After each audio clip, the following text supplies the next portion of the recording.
Hello, beautiful people, and welcome to the HumanizeHer podcast. I'm your host, Erica Lockheimer. And I'm your co-host, Elizabeth. Today on the HumanizeHer podcast, we're joined by a true creative force who's redefining what it means to be a modern storyteller, Abigail Hing Wen. She's a New York Times bestselling author, the executive producer behind the hit film on Netflix, Love in Taipei, and the brilliant mind behind Kisses, Codes, and Conspiracies, which just landed on Amazon's best YA book list. But Abigail is not just making waves in publishing and entertainment. She's an AI thought leader, having served as Senior Director of Emerging AI Tech at Intel, and before that, a corporate lawyer at some of the world's top firms.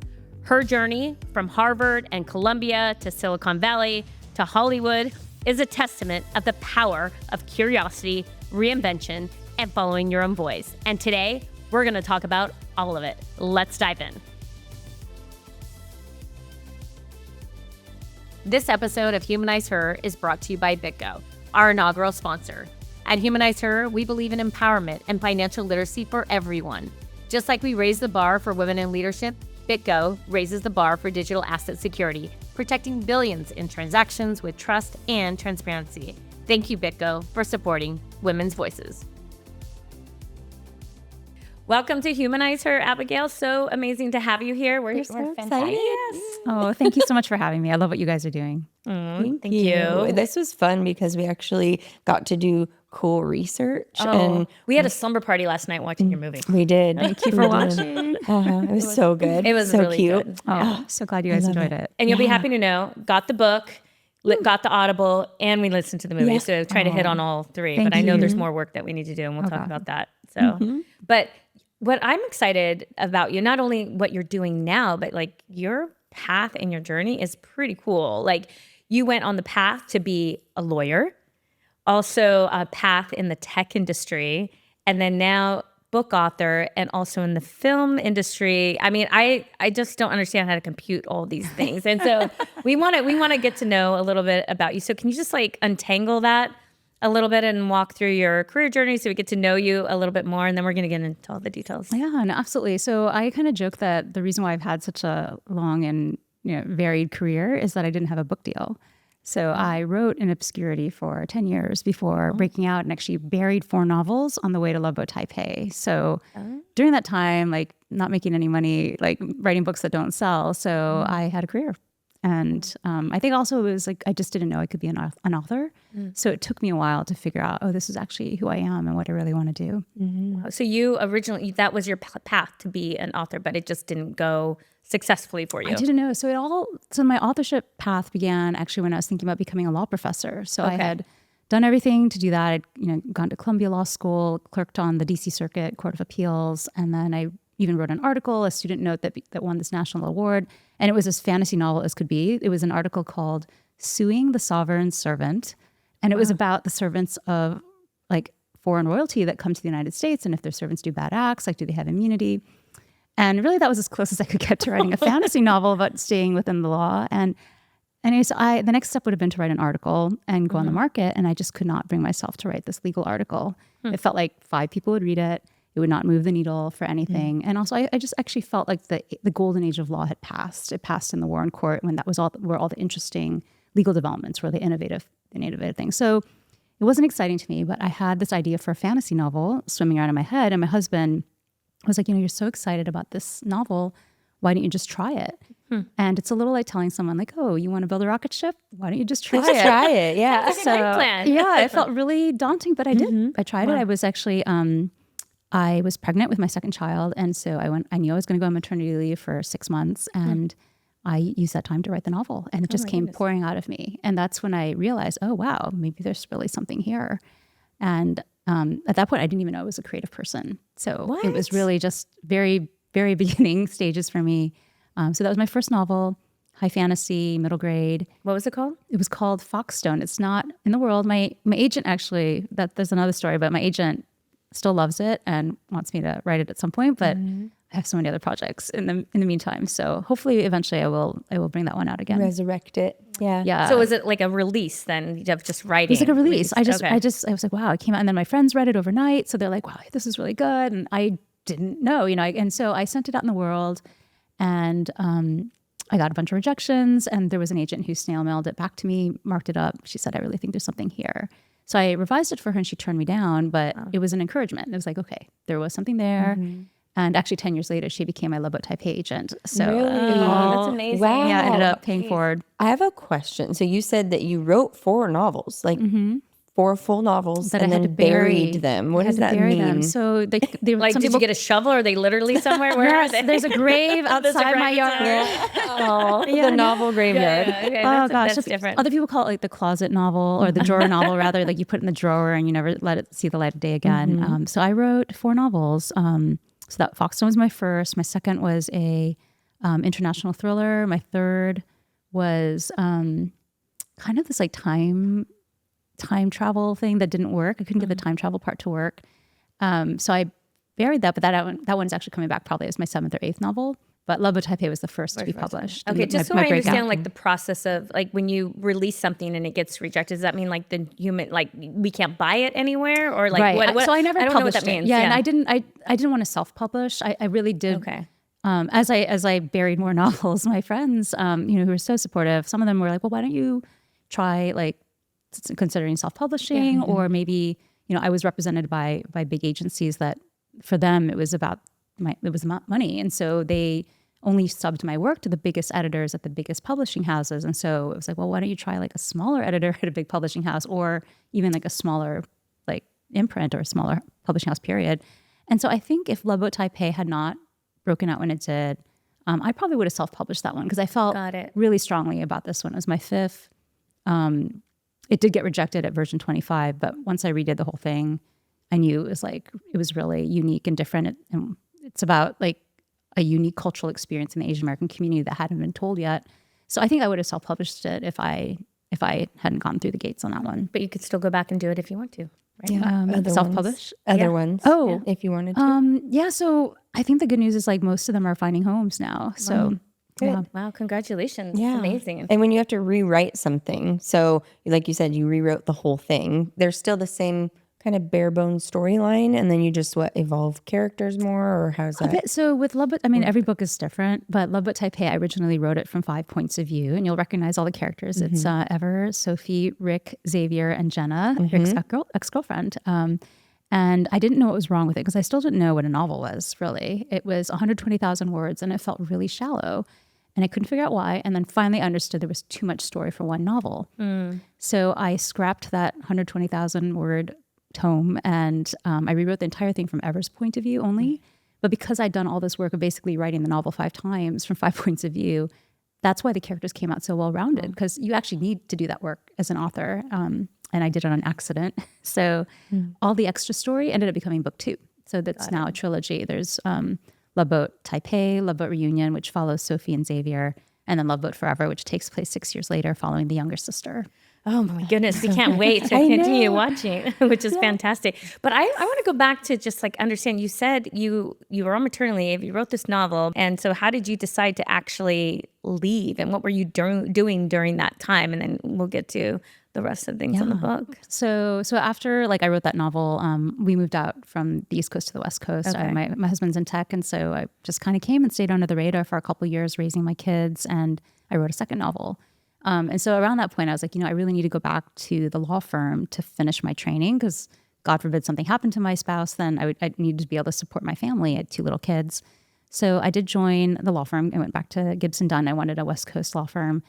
And at the same time that I was going back to the law firm, I sent that second novel out into the world. Like, please, some agent, take this Somebody book. listen. Pick me up. And Read I me. did get an agent, but it takes a really long time, right? So I got an agent, and then we had to revise it, and then we submitted to publishers. And during that time, that's when I was working as a lawyer, and I couldn't do anything else except let my agent handle that novel. So I managed to like multitask without actually multitasking. But I could tell like the law firm is just not conducive to writing. And I had the opportunity to second at Intel Capital. And it was a really fabulous group that I was kind of brought into. I kind of covered for a colleague, and I realized, oh, wow, this is a job. I was like, first of all, is this a real job? Because I got to be close to the companies and see like the lifeblood of Silicon Valley with all these startups coming through. And Intel Capital wrote so many checks, so we really saw everything. And I could do the writing. There was a manageable load of work. And it felt like a safe, emotionally safe place. So like I didn't have to bring any baggage home from work. So I did that. I decided to make that switch. And it was actually a really hard decision as a lawyer because I was on the law firm track. And I think people were really confused why I would leave It's your the big identity. law. You went to school and this is what you should be doing, Abigail. What's going on?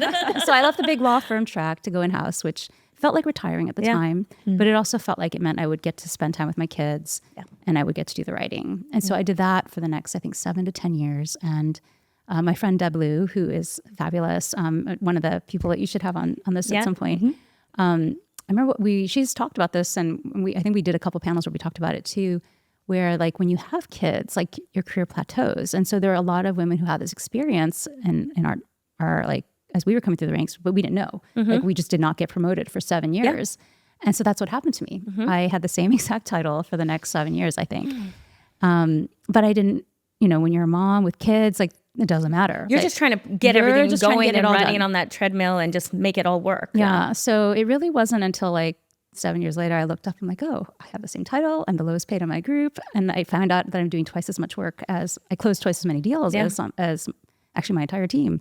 And I was like, oh, okay, something has to change here. Maybe am I wasting my time? And that around that time is when Loveboat Taipei was rejected at version 25. So I think that was a low point for me. Version 25? Version what 25. Is that? We'll go back to your career, but what is version? You want 25 I different wrote 25 versions? versions. Yeah, I mean, sometimes I learned this from my judge when I clerked on the DC circuit. The way we did the opinions of court is like one of us would write the first draft, that would be version 1, and then the next person would take it and mark it version 2, and then she would take it back, version 3, and so forth. That's how I learned to write, because she was writing on top of me and me on her, and she was a fabulous writer, Judge Rogers. So I think I just kind of kept that system. Every time I made a big change, then I created a new draft, and that way I could always go back. And that way I wasn't scared to destroy it and rip things up and change them, because I knew I had that draft preserved, and I almost never went back. Oh, I was going to say, how often would that you almost happen? never go back. Never. Okay. But it just gives you that comfort, like, okay, it's there. You have a The safe safety haven. net. It's safe. Yeah. It's an electronic copy, so it there you just go. takes up a little space, Yeah. right? So yes, version 25. And I should probably say what Loveboat Taipei is. It's actually a story about a girl who goes from Ohio to Taipei to learn language and culture. It's based on a real program that I went on in Taipei that's been around since the 1960s. That's what I read, and I was like, is that true? It's real really your program. story. It's your story. Well, the internal journey is mine. I think this is internal journey of a girl who's between cultures, trying to figure out her identity, but also like, how does she pursue her passions in dancing? Yeah. She wants to be a dancer. So are you a dancer too? I did dance for many years, and I love it. I didn't realize how much I love it. Are you good at it? I mean, I don't know if I was good at it, but I loved it. And you got a scholarship according to the. Well, so none of that is me. So the external journey is like it's fictionalized. I love the love story. Oh, that's okay. We won't spoiler alert. No, it's all good. But the internal journey, I think, of her, how do you pursue your passion while honoring your family? Her family wants her to be a doctor. That journey is mine. It kind of with the writing and the creative aspects versus like this other stuff that I was doing. So that's the Loveboat Taipei book. Well, you're a creative, right? Like you said, you didn't know that you were a creative with the writing piece, but obviously you're a dancer too at heart, and so you have that in you. Yeah, I didn't know that I could embrace it. I think now you're I flourishing. Just didn't know. I didn't see models of people like me, or I never read any books like Loveboat Taipei. Like, what a weird story this was. I didn't know it could be a real book. Yeah, and I think that's because I went to books to learn about other worlds, and I didn't know that a book was written about something you deeply know. So. Wow. And then, lawyer changed that transition, Loveboat Taipei. Then you also were in the tech industry. And then I think you also met a very important judge also. So can you walk us through that a little bit? Yeah. So, the tech life, I went in-house, and that's actually how I moved into tech. Going in-house as a lawyer, you're closer to the business. Okay. And eventually, I started working with AI startups very early on, and kind of had a little portfolio of AI startups that I was getting to know. And we acquired an AI startup that became our AI products group. And so eventually I moved into there in a business role. So that's how I kind of moved into the kind of the business tech side. The last thing I did for my company was I hosted the podcast, the official AI podcast. I took it over, rebranded it, and brought on amazing, fabulous people. It's still out there. It's called Intel on AI. You give us some pointers later too, because we're new at this too. Thank you. You're great. You guys are fabulous. We're working on it. Yeah, ours is just audio, no video, which probably made it. It makes simpler. it so much more complex in the data side. Okay, it's a lot. Yes. Yeah, but we still have a lot to learn. Thank you. Yeah, but it was great. I mean, you get to meet such wonderful people. That's what makes it fun. Yeah, and have really fun conversations. And so Very cool. so that was the last thing I did, and then my movie. So the book was adapted to film, which we can talk about.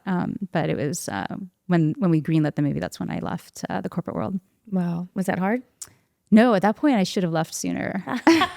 Yeah, but things changed. So after that low point, I did get a double promotion. Like I actually went out for 2 promotions, came in number 2 for both of them, and then I got a better job.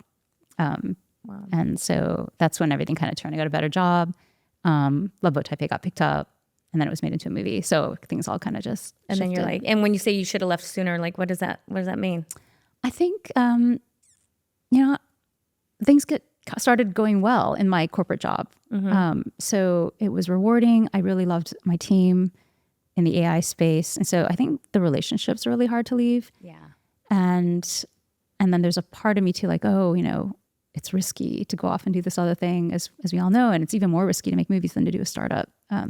So I think all those came into play as I was thinking about it. But I really wanted to learn how to make movies, and actually, I think it was my husband again. He's like, "Everybody wants to make a movie. Why are you still working?" Yeah. Just take that leap. Just Take that the leap of leap. faith, and you have to, and it's in your blood. You're feeling it, and you want to do it. But Yeah. So he would see me like stressing out about some little, like, I don't know, some small whatever legal issue, and he's like, "Why are you doing this? Like, go make your movie." Yeah. those are those small moments that you're like, you don't even enjoy it, and you're so frustrated. Like, why am I so You just kind of get used to being so committed to doing the grind. Yeah. And even if there's something so much better in front of you, like sometimes you can't see it until someone points it out. Wow. And you also have an amazing fact that we just learned about. You also met RBG. I'm sorry, I'm like a little bit huge fan. A little bit of a fan. Yeah, we got Up here. Oh, we got the gavel. We got all this stuff. So I was like, how does that happen? And what was that experience? That's how it all came out. Yeah. So that was in my law days, my law firm days. So I clerked on the DC Circuit for Judge Rogers, and the DC Circuit actually is a feeder to the Supreme Court. I'd met the justice at parties, through various people. So she interviewed me to be a law clerk, and then it was a fascinating conversation. We both actually had kids in law school, and we were both saying like our grades got better when we had kids in law school because we weren't overstudying. We actually had balance and perspective in our life. Interesting. But she did write me a very nice letter that it came down to me and someone else, and she picked him. And I think she could tell I wasn't that committed to litigation. I actually went into corporate law, and I was already practicing corporate law at that point. But it was really an honor to meet her. And I had actually, I was supposed to go to Calcutta, India with my husband. We were doing a microfinance project together. And so I had to delay my trip by a day to take the interview. And it was really fascinating to go from the halls of the Supreme Court of the United States all the way to Calcutta, India, where people were living on less than $1 a day. Oh, wow. And just that juxtaposition of power and the have-nots was really extreme. But I think that has been the story of my life too. And so that comes out of my writing in different ways. Wow. Oh my gosh, what an amazing experience. And also just being able to take that perspective and also apply it how you're moving forward. And so now you're in your, I guess, prime of what you enjoy and your writing. And so tell us about this journey of, like, obviously you have this passion and you just went for it, but like, how is it evolving? And what books do you have out? And what should we be reading or watching next? And then, take us there. And then I want to talk about the film, because we all watched the film. We had a slumber party watching you last night. We have so many questions on like that. So I'm going to put a pin on that and we're going to come back to it. But yeah, walk us through the journey of where you're at right now. Awesome. Yeah, thank you. So my three books are out, the trilogy for the Loveboat books. And then I've got Kisses, Codes, and Conspiracies. It's my 4th novel. It came out in August of 2024. And it's a Silicon Valley thriller featuring 3 Palo Alto high school students. Okay, Silicon Valley thriller. Yes. So it's a scary movie? It's not scary. Okay. Yeah. So it's a book still. It's just a book right now. But Tam Lee and Winter Wu, who are the 2 kids on the front, they have this unusual living arrangement. And I actually had written a short story for Macmillan as part of Marissa Meyer's anthology, Serendipity. And Macmillan liked the story and the setup so much that they asked me to write a novel. So that's how this novel came about. my agent was like, Abigail, it's really not normal to just randomly get a novel out of a short story. So I feel really fortunate that I got this bonus novel. Not something I ever thought I would write. And so just to understand that, so you write a short story and people are like, it's so good. Can you expand on those characters? They wanted to know what would happen. Develop the character. Or go continue on after it's like, got it. Okay. Yeah. So Tan's family is a scrappy entrepreneurial family that managed to buy a house in Palo Alto, which, as you guys know, is quite expensive.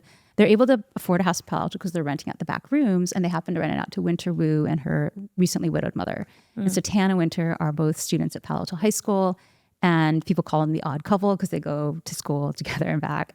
And their parents think that, they just get along. But of course, they go to prom together and there's this like kiss. And then they realize, holy crap, like you're my landlord. Like we cannot do this. We're going to screw things up for both our families.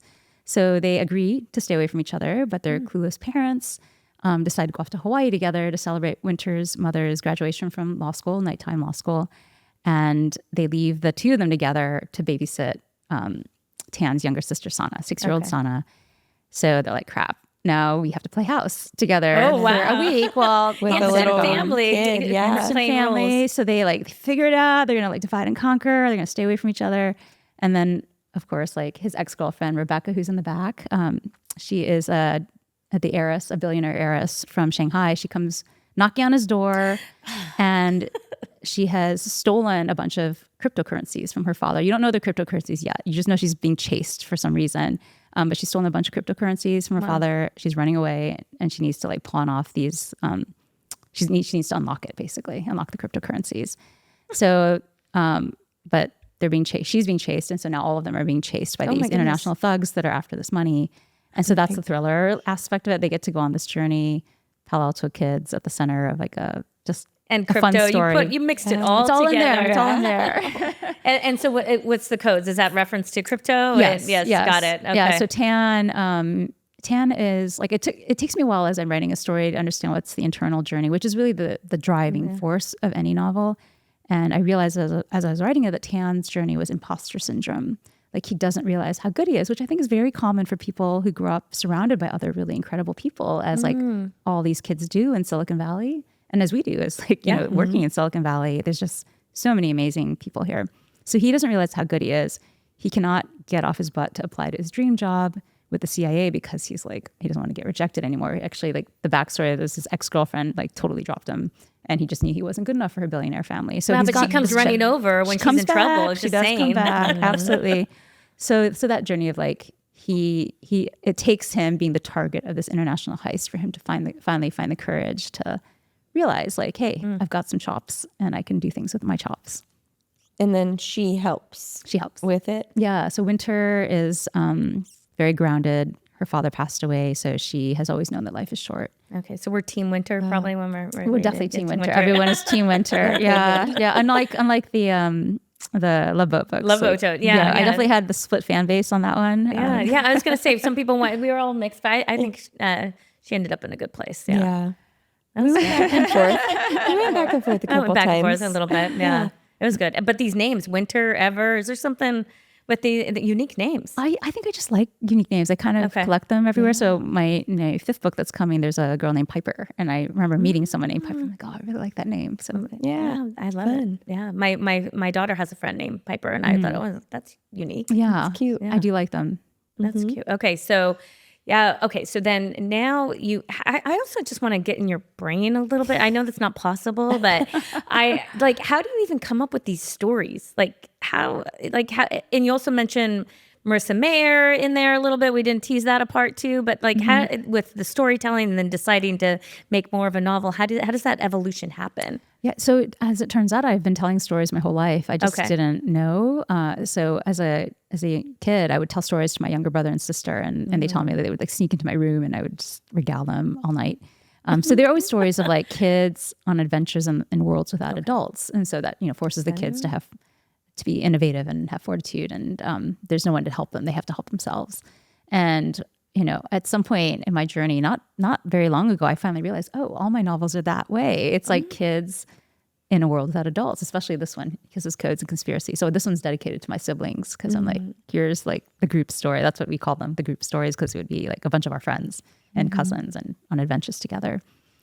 So for me, I have just a million stories in my head all the time. Like I'm constantly thinking of stories. Like even like stepping into your gorgeous space here, I can totally think of a story. Yeah, can you write a story about HumanizeHer? We're sold. We got film folks, and with like all your amazing paintings on the wall, right? So so I think for me the exercise is actually weeding it out and figuring out like which story should I pursue now.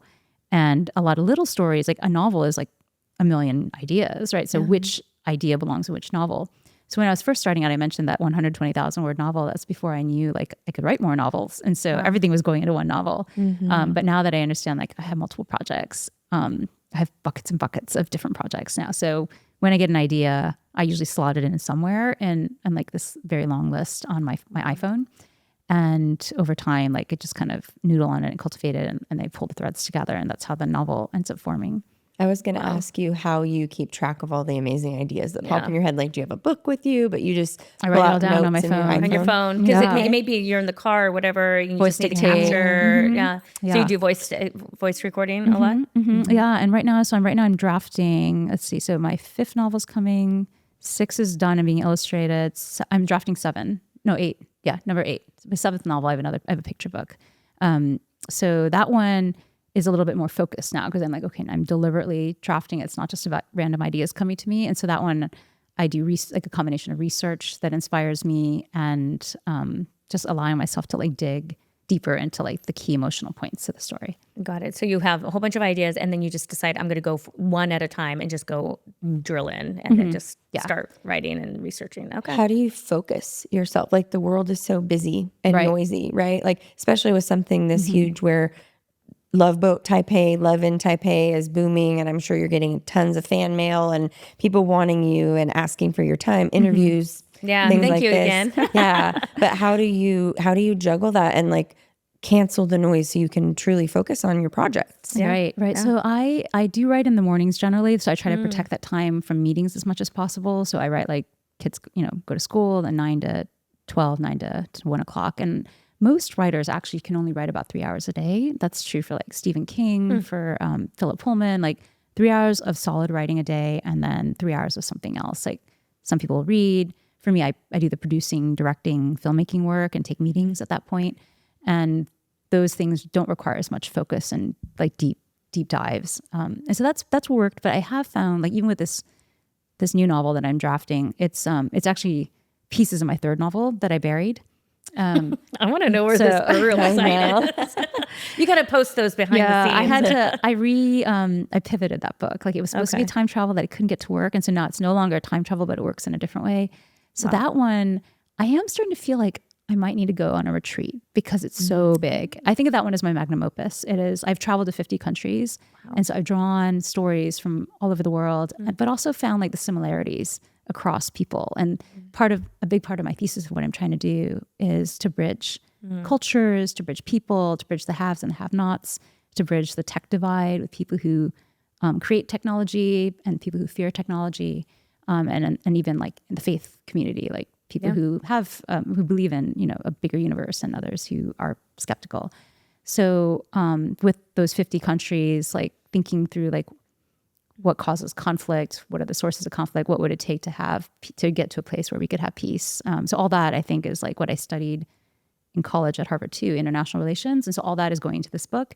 And because it feels so big, it does feel like, oh gosh, I just need to go away and get this one done. I was actually going to ask you, I'm glad you brought that up because I've seen a movie about an author who goes on a retreat and they're with other authors around them and they just have that serenity, that space. So you've never done that yet? I have.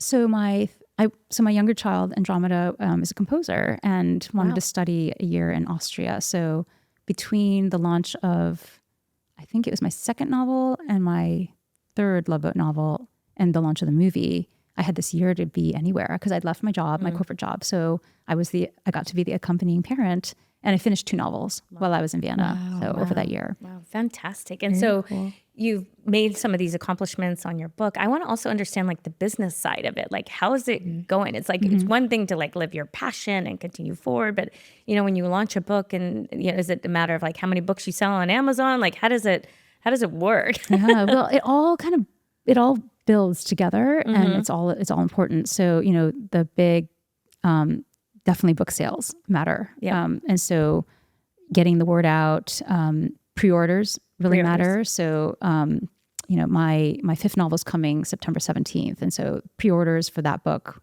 help to build, it helps shore up the publisher's support, but it also tells like Barnes and Noble and the independent bookstores that there's demand for this book. Oh, it's like signal. It's like, Signaling. well, you better get this. Yes. Got yes. it. Okay. So pre-order. I never thought about pre-orders. I was just thinking like maybe pre-order. It's coming out. You're gonna run. You're not gonna. You're gonna miss your opportunity to buy it. So be first on the list. But that's the way I interpret it. No. So, but it's unfortunate because like a lot of people don't pre-order. Yeah. No. Most like we are very instant gratification. Right. We want to buy it when it's ready, and yet like the publishers like really index on those numbers, and the booksellers also.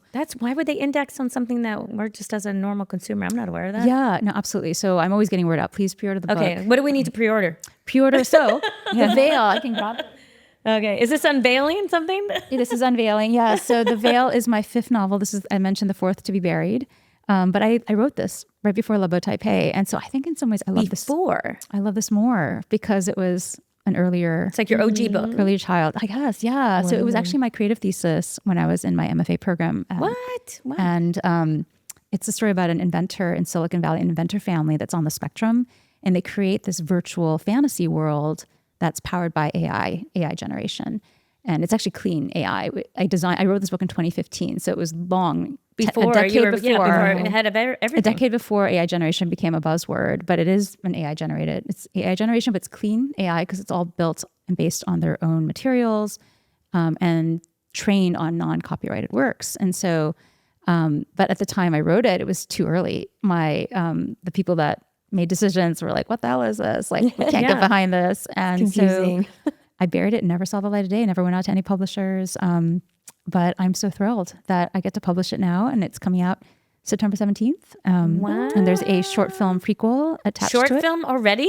Short film. That was my directorial debut. So lots of fun things going on. Wow. Which hopefully then turns into a feature film is like that is part of the hope. Yeah, I had many functions. So one, it's my debut, but also like an opportunity for a lot of other talent to really just get experience and take on more leadership and showcase what they can do. So we have a fabulous group. Leia Salonga, who was my childhood hero, is the lead. She plays the mom roboticist. And she's the one you said we should add to the wall here. All right, you heard it here first. Yes. So she was the voice of Jasmine and Mulan in the Disney cartoons, played Miss Saigon on Broadway, and she was the original Miss Saigon. And then she also played Eponine and Fantine in Les Miserables, which is one of my all-time favorite musicals. So I was so thrilled that she agreed to be the lead in my short. And then John Ayoshima is the director for Ultraman Rising that just came out on Netflix. So he's my animation director because the story goes back and forth between the live action real world and the virtual reality world, which is animated. And so that has been fascinating to work with both the live action crew and the animation crew. It's like making two different movies. Yeah, two different movies. I mean, all the materials, everything you need to do to execute. Yeah. And it's crazy complicated because we have to go like we're done with the live action. Now we're adding the animation. And I keep telling my post producer, I'm like, you know what? I'm going to have to change the live action after we get the animation and in terms of the timing. Because like this awesome live action scene that we're dropping in right here is going to make everything that comes after it like feel slow unless I tighten it up. Right. So there's a lot of things that normally they wouldn't allow you to make changes after the film is locked. I'm like, we cannot lock it until this part of the process is done. It has to jive. It has to jive, yeah. What a unique process. Yeah, so it's like a lot of like first impression type considerations that we have to figure out from the ground up. And that's been part of the fun. I think that's partly why the project has just attracted like really awesome people. Yeah, creativity. I mean, and these are new problems to solve, which makes it super fantastic. Yeah. And so you said a short film. I know there's different durations of a short film. So how long is it going to be? So this will probably be 11 minutes. 11 minutes. Wow. Yeah, nice and tight. Congratulations. Thank you. You resurrected a novel from that's amazing. And a short film. A short film and just a really, really fabulous community. So my executive producers, some of them include, so Deb Liu, who I mentioned, she and her husband were my first. She's on our list actually, by the way. Awesome. Yeah. So first check-in, because raising money for a short film, it's all donation. There is no money in short films. Oh, okay. Wait, all donations? It's all pure donation, because there's no market for short films. They're not, you can distribute them yourself, and there's like a film festival circuit, but It's not like a feature film or TV series where there's like a network that's purchasing them. But that's okay. So then, wow. Yeah. Okay. So people do short films because it's a calling card, as I mentioned. So it's a calling card for all the people involved. And then when you say calling card, that means the calling card is for me as a director, for my executive producers as executive producers, and really all the talent that we brought on board. Like they could just point to it and say, like, "Hey, I did that. I created this. This is like their platform showcasing your work. Showcasing the work." Yeah, like all our animators. We have fabulous animators whose work has appeared with DreamWorks, Pixar. Some from Lucasfilm, someone who just worked on The Wild Robot. Ooh, that's a good one. So just it's a Cartoon Network, TVA. So just it's been fabulous to work with them. But then my hope is that for them, like they can point to this and claim ownership. Like that's my butterfly, and that's my forest creature, and so that they can actually have things to point to. Gotcha. And how do you find your people? Like just your network is connecting you, or do you have your agency gets you in touch with the right group? Or no, it was all like word of mouth, referral, people posting job descriptions, and then it's been amazing. And you get to make those decisions? Like you're deciding, hey, that's the team that I want to work with? Yeah. So I work very closely. We have a couple executive producers that are like, have been involved kind of in the day-to-day with me. So one is actually the mother of Ashley Liao, who I got to know. Oh, I got to know her. Keep it in the family. Good job. Exactly. No, when Leia Salonga showed up on set, I was like, once you work with me, you always have to work with me. Yeah, no, it's true. I'm with you. Yeah. So Ashley's mom, I got to know on set. She is the most lovely person ever, no pun intended. I know. Ever. I like what you did there. That's her name in the movie. Yeah. So she came on as one of my EPs. Her son Brandon is involved. He's working with some graphics, and then Meredith Chamberlain, who I knew in New York years ago. We were actually in the same Bible study in New York. So she came on as an executive producer, and she used to be in marketing, working with like L'Oreal and J. Crew, and she has this fabulous eye. And so the two of them have been like really involved, like with the casting, the costumes, and just every step of the way. And I'm so grateful to have these strong women in my court, and that we get to do this together. Wow, that is fascinating. Geez, and then also like I listened to the book a little bit and also read some of it, and then we all watched it, as I mentioned, as a team, Love in Taipei. So we were also just curious, like how much, I even noticed just from reading it, I'm like, well, that wasn't in the movie. And that, it's like, how do you so a couple questions there. One is, how much of that adaptation and you watch and you're like, oh, it's missing these parts, and how much are you part of that process that you can be like, you do this, or no, I want this in. Are you part of that creative process, like in this particular movie? Yeah. So, for those who finished the book, they'll know what I usually told the fan base, because some of them were unhappy with the way the movie came out. But the movie ends at the midpoint of the novel, the first novel, and the story continues. Okay. First novel, second novel, third novel. Go back and finish it then. Okay. Yeah. So, but as an author, it's you and the page, and then your editor weighs in, your agent weighs in. But at the end of the day, down to the last Oxford comma, the decision is the author's usually. Oh, okay. At least that's been my experience. And with a film, you're ceding creative control to 300 people. Yeah. Because every single one of those people will bring in their own creative sensibilities. The actors bring their own mojo, and the director has his own lens or her own lens, and the screenwriter, and then the producers. And so in some ways, no one has control over a movie, because you have to follow the pieces that came together and then create a story that works, that's emotionally resonant and satisfying. So I wanted to learn the ropes, and like we had, like when we started hearing from, when we announced the book, that's when my agent started hearing from the scouts in Hollywood for Loveboat Taipei. Oh, that's how it works. So they're like, we need to make this into a movie. So producers called, studios called, scouts. And so I talked with them, and they would ask me, like, do you see this as a movie or a TV series? Do you see this as a full-blown musical, because there's this big dance element? Or are we going to just lean more heavily into the dance side? What's most important to you? And one of the things I said is, like, it's a story that's very Asian American. It's a uniquely Asian American story. And there's 30 different characters reflecting this diversity that we know is in the community, but that we really weren't seeing on the screen in Hollywood at the time. And so that is what I want to preserve, that authentic representation and that diversity. And so I was involved from start to finish, less so on the final, like in post-production when the movie was being cut together. But I would say that, I definitely didn't have final say. A lot of it was like, building trust over time, and then passing along notes carefully and picking your battles. Yeah, So that's true. Just like anything, right? just like anything. What about the title? I mean, it's Loveboat Taipei is the book, and this is Love in Taipei is the movie. Yeah. Is it because you only went halfway through the novels? I love that question. And also, I was like, isn't Loveboat like the main thing part of it? So I was like surprised it wasn't in the title. Yeah, so Loveboat, there's a bunch of reasons why the title was changed. One is Loveboat is the actual nickname for this program, and it was nicknamed after the American TV series that came out in the 1970s. Yeah, I always watched the Loveboat. Exactly. Yes. So the Chinese, we the watched on Asian, TV. yeah. That's So why I made all the the choice.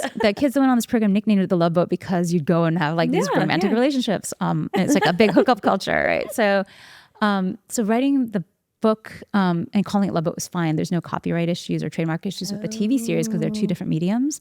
But once we moved it to film, then it was the same medium. And so there were copyright issues around the title, but also Loveboat, the 70s series, is an American TV show that's actually not known that much outside the United States. Yeah. So Love in Taipei, and they renamed it actually while I was in Vienna, Austria. And I really felt it. I'm like, I get it. It makes sense. Like if I say Love in Taipei to someone in Vienna, Austria, they'll get it. Oh, it's a romance set in a cool like foreign city. Yeah. So it actually is a stronger title like for an international audience. Yeah, it's explicit about what it's about more. Yeah. Interesting. That's true. Yeah. That's a good point. And actually some of my foreign translations are also Love in Taipei.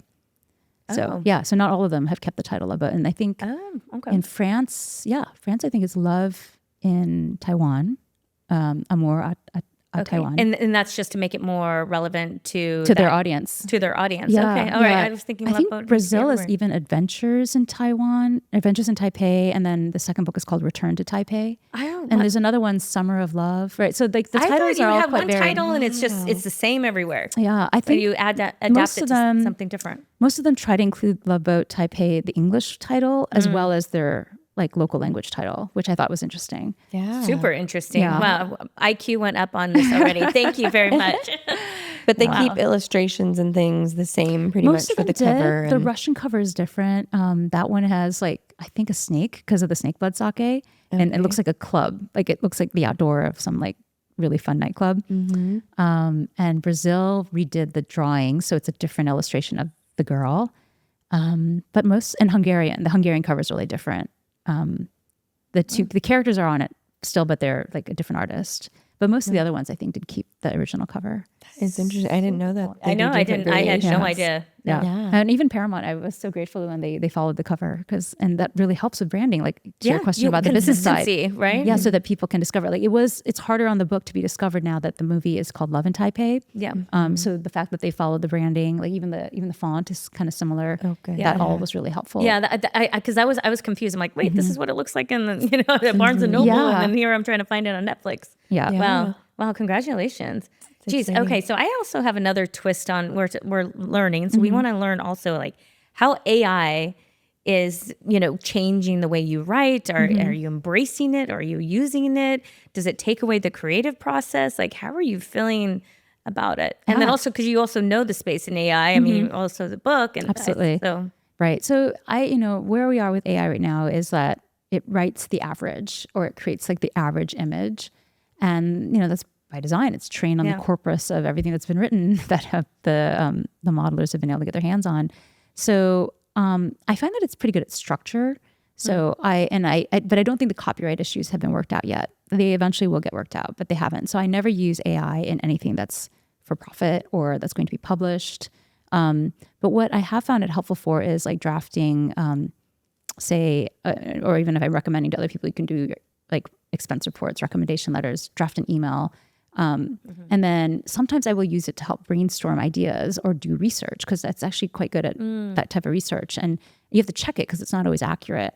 And it's actually pretty good about imitating voice. So if I've dropped, like in my olden days when I was like experimenting with it, I was an early beta tester for ChatGPT. If I dropped in a paragraph, it would actually imitate my voice pretty well, but it would drop off after a couple paragraphs.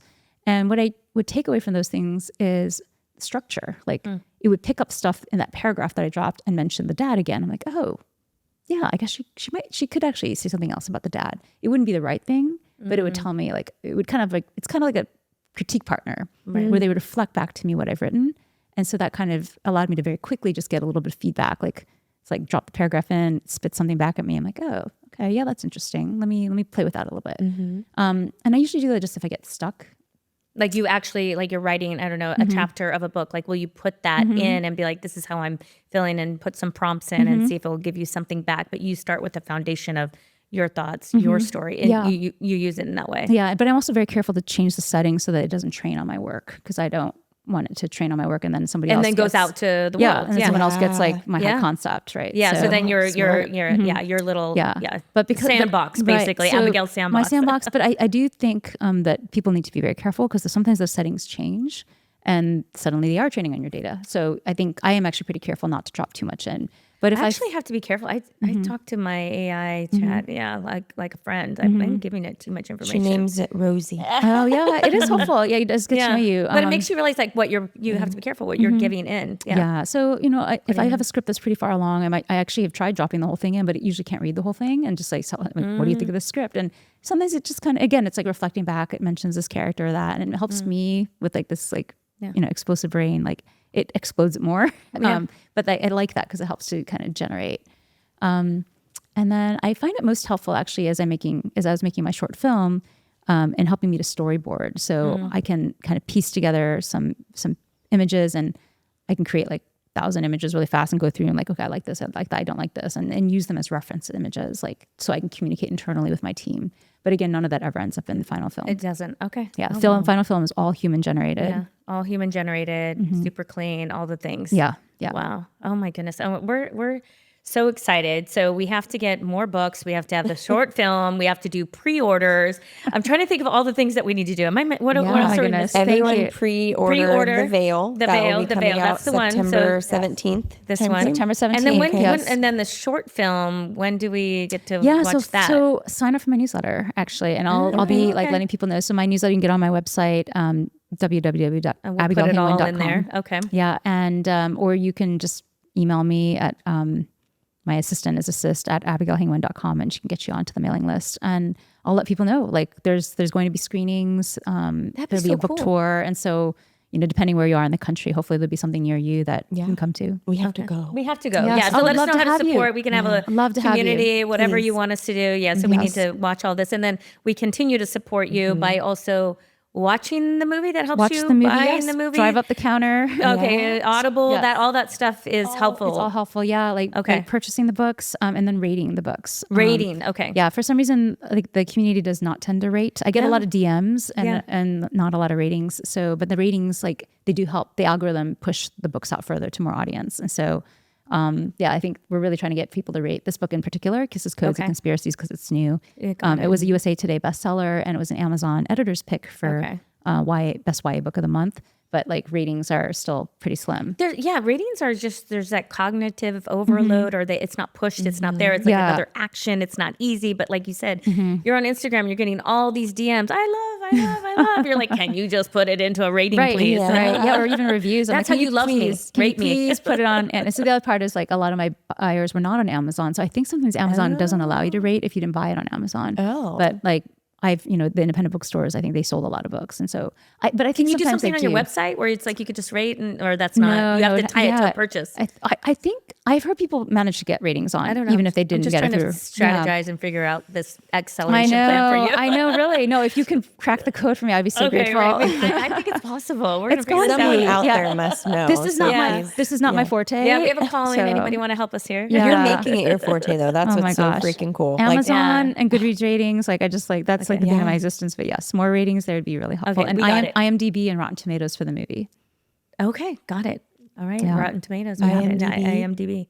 All right, we got it. We have a lot of, we're going to create all this for our listeners, easy checklist. Oh, thank you. Yes, thank you. I appreciate it. So one thing that we'd like to do and end our episode, and also you had mentioned it when we were talking about it, about how you've had your community of women support you and how you've been also just so pro that. So we would love to use this moment for you to give a shout out to some amazing women in your life. Absolutely. Okay, well, I've mentioned a couple already that have been involved with, either talks or the short film, with the book launch. My dear friend Sabah Tahir is a wonderful author. I credit her with saving Loveboat Taipei, because after I was rejected at version 25, she read it and was like, okay, this is how you need to fix this book. So super grateful to her. She's the author of the Ember and the Ashes series, and her book All My Rage was a National Book Award winner for young people. And I think she won every award, really. I think it was The Prince and some other ones. So fabulous author, shout out to her. And then Stacey Lee is another critique partner of mine. She writes historical Asian American novels. Her books are wonderful. And I love her writing so much that in a blind selection of young people's work, I picked her daughter.